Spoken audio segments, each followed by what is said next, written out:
आएर गाह्रो परेको थियो। अब त्यो बोरिङको पानी माथि आउँछ, इनारको पानी माथि आउँछ, इनारको पानी माथि आएपछि खोलाको पानीको लेभल पनि माथि बढ्छ। हैन सफा पिउने पानी चाहियो नि त। सुन्दै गर्नुहोस् न, यहाँ आइसक्यो सफा पानी, सुन्दै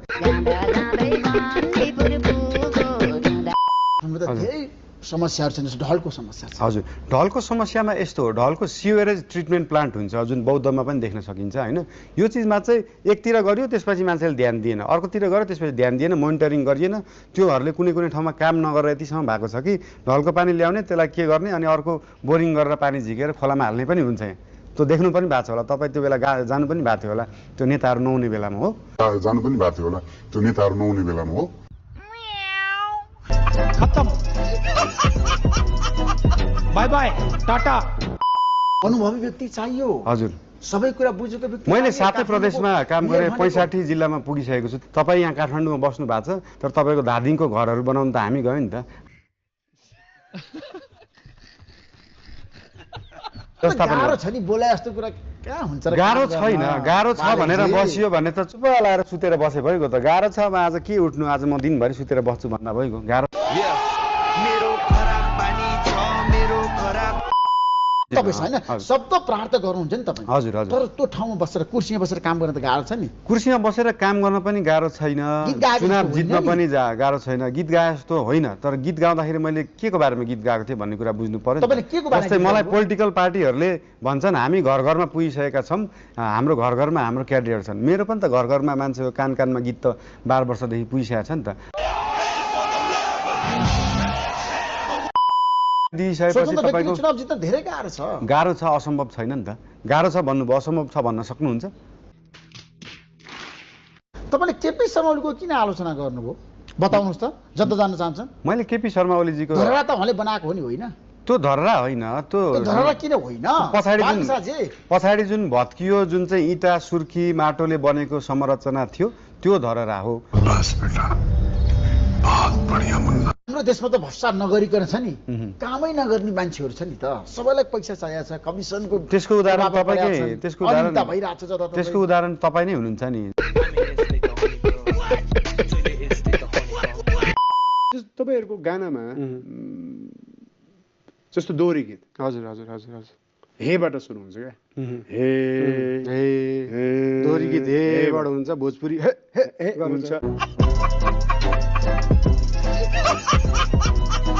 ऱ्यापरहरूको चाहिँ हैन, I have seen this body language के छ। हजुर हजुर हजुर। ल यो हुन्छ नि, यस्तो लाग्छ कि उहाँहरू केही मतलब तरकारी काटिरहनु भएको छ कि हातमा केही दियो भने उहाँहरूको तरकारी नै काटिने टक्क लाएर हुन्छ नि।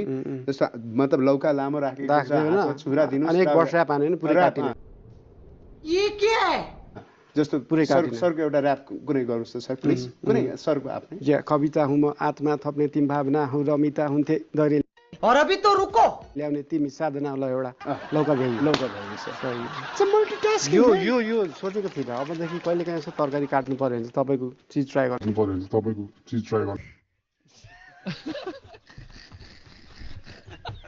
दुईतिर चक्कु राखेर। सही हो सही हो। आइडिया त अनि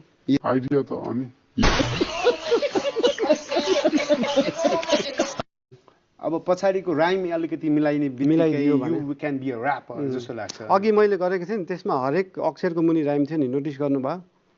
त्यति नोटिस गर्न सक्ने भइदियो म आफै र्यापर। ध्यान दिनुहुन्न क्या तपाईँ? I right and I listen.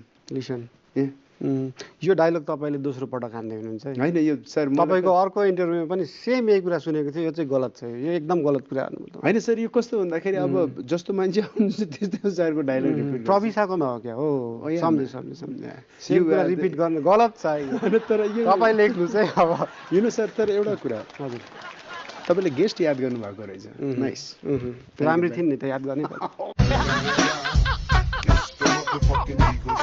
सहमति गरिसकेर यहाँ बसेर सबै सहमति गरिसकेर पत्र काट्छ भने त्यो हाम्रो जिम्मेवारी हो त? खै त के त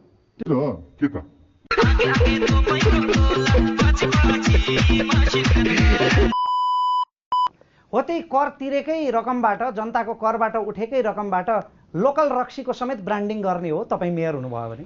यस्तो हो, लोकल रक्सी चाहिँ नभनौँ, त्यसलाई चाहिँ शब्द प्रयोग गर्दाखेरि ऐला र छ्याङ भन्ने छ। यस्तो छ। तपाईँलाई अत्यन्तै तुच्छ नि सर, अत्यन्तै तुच्छ राक्षसको वकिल भएर एउटा प्रश्न सोधौँ। हजुर सोध्नुहोस्। तपाईँ हारिहाल्नुभयो भने कसरी अनुहार देखाउनुहुन्छ? यसरी नै देखाउँछु।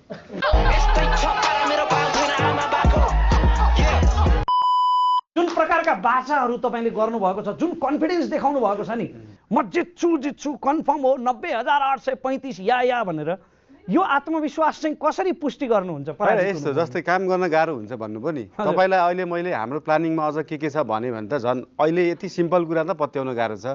हाम्रो प्लानिङ एजेन्डामा भएको कुरा अझ त्यो एआईका कुराहरू, मसिन लर्निङका कुराहरू, हाई लेभलका टेक्नोलोजी जुन हामीले इम्प्लिमेन्ट गर्ने भनेको छौँ, त्यो भन्यो भने त त्यो त झन् यहाँबाट उडेर जान्छ होइन।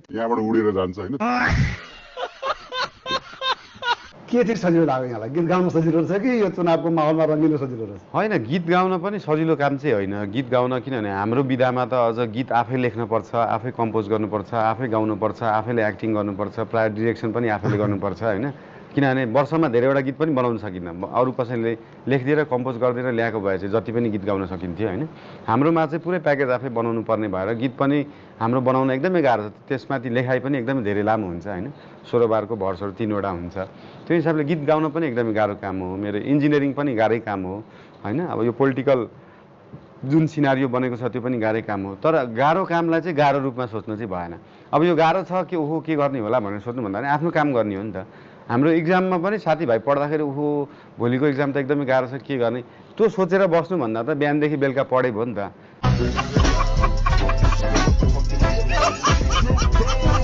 अब धेरै तपाईँको अन्तर्वार्ताहरू हेऱ्यौँ हामीले होइन। अब प्रतिबद्धताका बारेमा छँदैछ, अन्तर्वार्तामा के बोल्नुहुन्छ भन्ने कुरा सबै आइसकेकोले गर्दाखेरि म के सोध्ने भन्ने पनि अन्वेलमा छु होइन।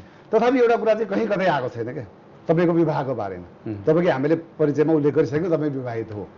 तपाईँले ओलाबारीकी छोरी सबिना काफ्लेसँग विवाह गरिसक्नु भएको छ। लभ म्यारिज अरेन्ज म्यारिज हो।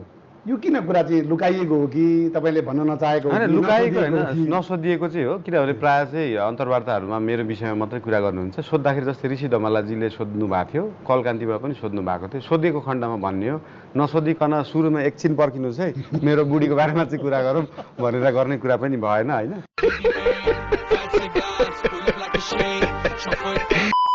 जाँदा जाँदै अन्तिममा ल निर्देशक विशाल बस्नेत कि गायिका इन्दिरा जोशी? जाँदा जाँदै म घरै जान्छु हो बरु। चस्मा खोलेर गयो तपाईको आँखाको भावलाई कसरी बुझ्ने त? अब नबुझ्ने इज्जतको सवाल भाइ, प्लिज खोलिदिनुहोस्। आज